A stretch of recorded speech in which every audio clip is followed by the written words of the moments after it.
Salut à tout le monde. Je m'appelle Billy Grosjean et je suis infirmier.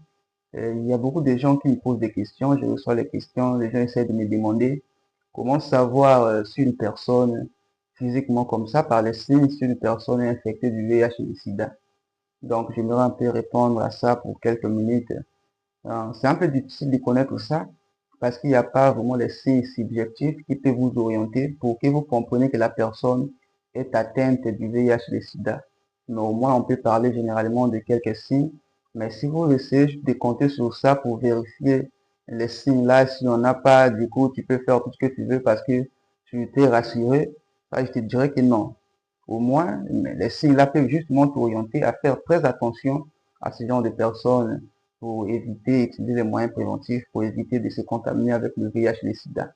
Donc, une personne qui est atteinte du VIH et le sida, et il y a beaucoup de choses qui peuvent apparaître. Entre autres, il y a l'apparition des ganglions lymphantiques. On appelle ça des ganglions lymphantiques. Vous allez remarquer l'apparition des ganglions au niveau du cou ici, au niveau des aisselles et au niveau des plus inguinaux. Vous allez remarquer qu'il y a l'apparition des ganglions. Il y a aussi parfois la candidose buccale. Vous allez remarquer que la bouche de la personne, il y a un peu de petits plaies, ce qu'on appelle le miguel, les ulcères de la bouche comme ça.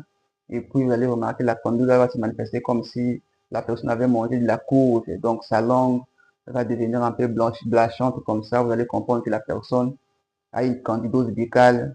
Et il y a aussi la candidose au niveau des organes génitaux chez la femme. Vous allez remarquer aussi la même chose comme la courge, comme ça au niveau de l'organe génital de la femme. Ça, c'est ce qu'on appelle la candidose génitale ou buccale. Donc, en dehors de ça, il y a aussi les signes cutanés.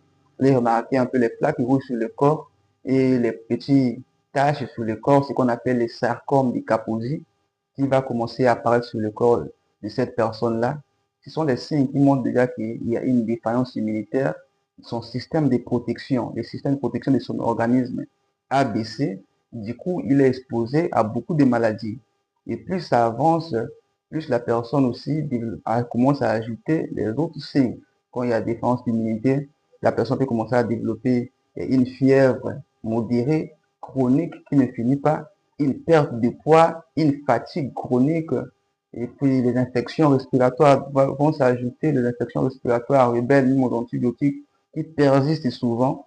Donc, si vous remarquez ce genre de choses-là, la personne a une pneumonie, la tuberculose, les infections cutanées, les plaies au niveau de la bouche, les ganglions lymphantiques, les sarcomes des Kaposi, toutes ces choses-là, les taches même au niveau de la face, et vous ne connaissez pas réellement l'origine, les fièvres modérées, une perte de